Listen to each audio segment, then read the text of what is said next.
Pertama-tama saya membaca kasus terlebih dahulu, lalu saya mengisi file penilaian resiko jatuh pada pasien dikarenakan pasiennya pediatrik, jadi saya menggunakan Humpty Dumpty.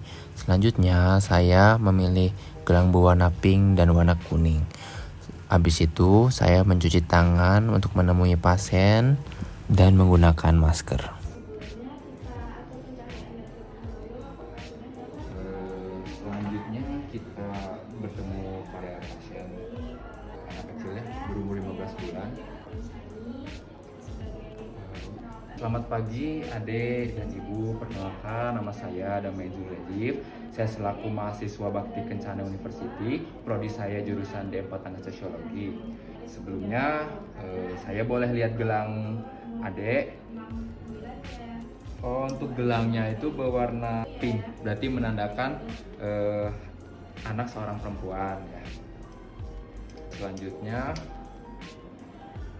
jadi di sini saya ingin melakukan pengkajian terhadap resiko jatuh kepada anak ibu dan minta waktu sekitar 10-15 menit. Apakah diizinkan ibu? Oh, diizinkan, oke.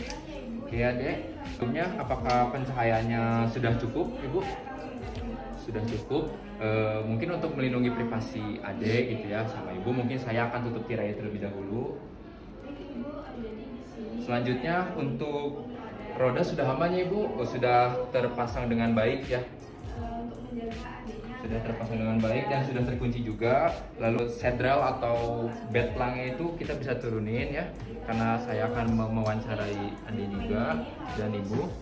Jadi kalau misalkan itu lebih baik dinaikkan ya ibu. Oke, jadi izin ya bu, ade, jadi saya punya leaflet gitu untuk tentang hal resiko jatuh gitu. Mungkin ibu bisa baca-baca terlebih dahulu sambil saya menjelaskannya ibu. Jadi di sini risk of falling atau bisa dikata lainnya itu resiko jatuh ibu. Oke. Selanjutnya, apa sih resiko jatuh itu? Jadi resiko jatuh itu suatu kejadian hilangnya keseimbangan, kestabilan tubuh, terus mendadak terbaring atau terduduk pada di lantai.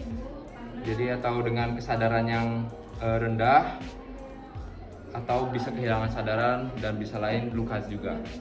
Apa sih ibu, dek, yang bisa menyebabkan, yang sangat berperan dalam menyebabkan resiko jatuh? Yaitu yang pertama muskuloskeletal. Nah, apa sih muskuloskeletal itu? Muskuloskeletal itu otot dan rangka ya. Jadi kenapa sih gangguannya itu? Yang pertama itu penurunan ROM sendi gitu ya. Yang kedua itu penurunan kekuatan otot. Jadi butuh dia itu lemas gitu ya. Terus gangguan pada badan juga. Nah, yang penyebab jatuh intriksinya itu dari dalam ya, intriksi itu artinya gangguan jantung dan sirkulasi darah, gangguan anggota sistem gerak, terus gangguan sistem penglihatan, gangguan psikologis juga, dan infeksi telinga. Dan faktor-faktor ekstrinsiknya seperti tadi ibu yang sudah saya kasih tahu ibu. Yang pertama, apakah cahaya ruangan cukup atau tidak. Kalau misalkan lebih gelap gitu kan ya, barangkali bisa mengganggu penglihatan si adiknya. Dan yang kedua, lantai licin. Jadi misalkan kalau ada lantai licin, ibu bisa minta petugas untuk membersihkan gitu, biar tidak terjadi resiko jatuh pada anak atau orang lain. Dan yang ketiga itu tersandung benda-benda, jadi itu di rumah atau di rumah sakit gitu ya, jangan terlalu banyak barang, jadi lebih baik barang itu seperlunya saja. Dan yang keempat itu alas kaki kurang pas, misalnya kekecilan, itu bisa terjadi jatuh juga. Terus kondisi roda yang tidak terkunci, misalkan roda dalam bed ini terus tidak terkunci, nah bisa pas ada yang mau turun atau bagaimana, itu bisa terjatuh kalau misalkan belum dikunci, ataupun di kursi roda juga. Dan yang terakhir itu turun dari tangga. Nah, jadi kalau turun dari tangga mungkin ibu bisa mendampingi anaknya ya, agar tidak kenapa-napa gitu. Selanjutnya ibu, untuk akibat dari jatuhnya itu yang pertama bisa patah tulang ibu untuk anak. Yang kedua itu bisa kecacatan juga ibu. Dan yang ketiga bisa meninggal paling buruknya. Oke. Yang keempat itu ada hematoma, jadi kayak lebam akibat jatuh gitu ya. pendarahan lah gitu di dalam.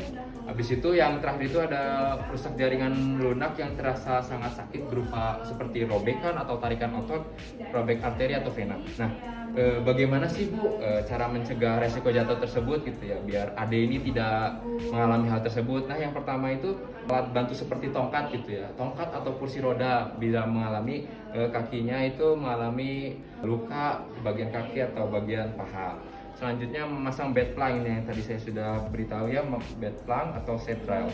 Jadi dinaikkan ibu untuk mengurangi resiko jatuh. Misalkan anak ibu tadi mengalami sakit yang luar biasa dan kan bakal guling-guling gitu ya. Jadi dipasang bed plank biar mencegah resiko jatuhnya. Dan yang ketiga itu adalah misalkan ibu ingin beraktivitas ke luar ya, keluar dan ibu memiliki mata yang rabun, nah ibu bisa menggunakan kacamata.